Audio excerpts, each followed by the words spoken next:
He's got the drip, the glare, and the intense stare. Is this minor character worth picking up in action figure form? Find out in this week's review of Marvel Legends Across the Spider-Verse Wave 2, Prowler. Intimidating, cool, and self-assured. Little is known about Miles G. Morales other than his father's absence. Uh-oh! Someone had some daddy issues. Raised with his mother's heritage, Miles speaks with a Puerto Rican accent. But that's not his only influence. With the increased crime rate on Earth-42, Uncle Aaron must have taught him everything he knows, dressing very similar to how Earth-1610 Prowler dressed. What the hell are you wearing? Dead dad pass. Accessories! Does this purse go with my bra? Prowler Miles comes with a set of gesturing or clawed hands for those low-hanging arm poses. He also comes with a right fist for the gauntlet and a left gripping hand with nothing to grip, unless you count the straps on our next accessory. The backpack design reminds me of a Cybertruck. The straps have Miles' middle initial on them and it doesn't impede the articulation, so there's no need to ever really remove it. The sculpt could have used a wash to bring out some of the details, plus it's missing the neon paint similar to the purple on the gauntlets. Not sure what the handle is hanging from the bottom are for, but I look forward to finding out whenever Beyond the Spider-Verse comes out. My best guess is lightsaber knives, kind of like Loki's daggers, but more science than magic. This toasts bread while you're slicing it. The unmasked Miles head sculpt looks like he has his uncle's charm with the ladies. But when he's not giving away his secret identity to strangers, you could pop on the Prowler Miles masked head sculpt. The dot matrix design on the mask is an interesting detail and can only be accomplished with the face printing tech. It reminds me of a techie respirator mask, making him the #1 suspect for who may have painted that mural. Both the masked and unmasked head share the same hair sculpt. The thinner ends are a softer malleable plastic, but unless you want to risk snapping them, I wouldn't fiddle with it.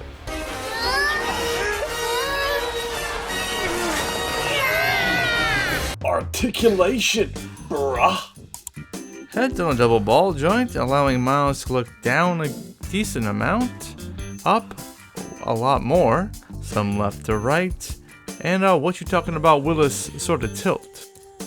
Ab crunches forward a good amount with a baby got flat there at the back. Crunches back a little bit with a bit of a rigid texture and a waist swivel. Even with a backpack, the arms rotate all the way around with a single jointed elbow. And while there isn't a bicep swivel, there's a rotation on that single jointed elbow. Arms bone hinge all the way up and then some, hands rotating, hinging barely anything up and down. Even with the baggy pants, legs do kick up, out a good amount. There's an upper thigh swivel, a pinless double jointed knee. There's no boot swivel, feet do hinge down, hinge up, and rocks like the thin line between being a father figure and a guy who does your mom. Daddy issues, yeah! Go sit yourself.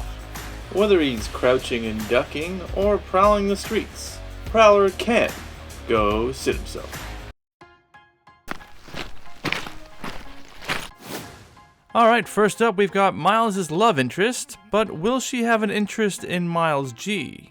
Here's Spider-Gwen. And he might be running errands for Kingpin, but he's also an uncle. Here's Uncle Aaron, the Prowler. And with those giant booties, are we really to believe that him and Gwen had the same shoe size? Here's Spider-Punk. And with a similar decor, here's a boy, standing in his b-boy stance. Here's Miles Morales.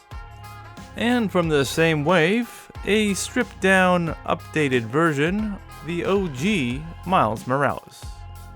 And looking more like the comic book counterpart, and getting ready to give a diamond cutter, here's Miles Morales. And lastly, looking more surprised to be here than he should, here's Miles Morales. Think on sexy thoughts. Think on sexy thoughts. I gotta say, Prowler wouldn't have been my first choice for an action figure. The last time we got a character with only a minute of screen time, I didn't even bother to pick it up. But I can see frustrated collectors trying to backtrack because they underestimated his importance in the story. The first Prowler release tried to match the aesthetics of the line instead of the art style of the movie. This time they fully committed to the art style with thinner limbs and proportions. You know, in some ways we lucked out with the design of the character.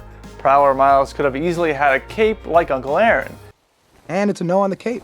I think it's cool. But the straps do come with their own challenges. Miles G must take his squats really serious. Unlike the figure, he's able to get into these stealthy crouches. The lack of upward hinges in Miles' sneakers reminds me of the jacketed Miles from Wave 1. The whole look is similar to how Miles dressed in the first movie, only in Prowler motif with gauntlets and a high collar. I enjoyed it thoroughly. Adding a purple light to the neon purple on the gauntlets and mask really made this Prowler photography pop. And without the dynamic lighting and glow from that tech, the figure comes off flat. Comparing Prowler Miles to the Across the Spider-Verse Spider-Man, Spider-Miles can look further up, while Prowler Miles can make the adjustment poses with that double ball peg that gives him more personality. Both have a hinge at the ab crunch that's wonky looking, although I will say Prowler's jacket does a better job at hiding it. For anyone looking to swap heads with Spider-Miles, that's a no bueno. All other Miles peg holes are too small to fit or already have a peg in them. Yeah, well that's disgusting. The Prowler logo on the chest looks like Miles G spray painted it himself. However, the biggest glaring issue is the abnormal abdomen when crunching backwards. It's as jarring as stepping on a Lego, which ironically is what the ab crunch feels like. We got an anomaly. Thank you, Peter. You're one of our best. With the limited screen time, it's hard to notice and appreciate the intricate details. The neon paint on the mask and gauntlets are impressive, but the Marvel Legends team still opted not to paint the neon on the backpack and the belt. Why would I do that? Messing around with some accessories in the collection, I borrowed the rocket booster effects from an MCU Iron Man.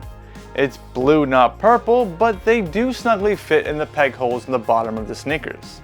There's also the DC collectible Icons Batgirl that came with a motorcycle. The Batbike goes with the purple design of the Prowler, but is too big for smaller figures to sit flat on the seat with feet on the footrests. Miles also has one hand to grip the handlebars, but you can make it work from certain angles. The thinner limbs make this release nearly impossible to stand, but thankfully the homemade flight stand hides nicely up the jacket. Once you have him up off the ground, Prowler Miles is fun to pose, especially with the other Spider-Verse characters. So if you do like what you see, check for availability, because Spider-Man related figures tend to be scarce. Ah! It is the Prowler! The Prowler is another Spider-Verse figure from a growing collection. The unique detail in the sculpt is specific to the animation style from the movie, and really only makes sense when you're building out a Spider-Verse display. But who am I to tell you what to do? It's your hobby and it's your wallet. Take me, but let the boy go. I'm afraid he has already gone.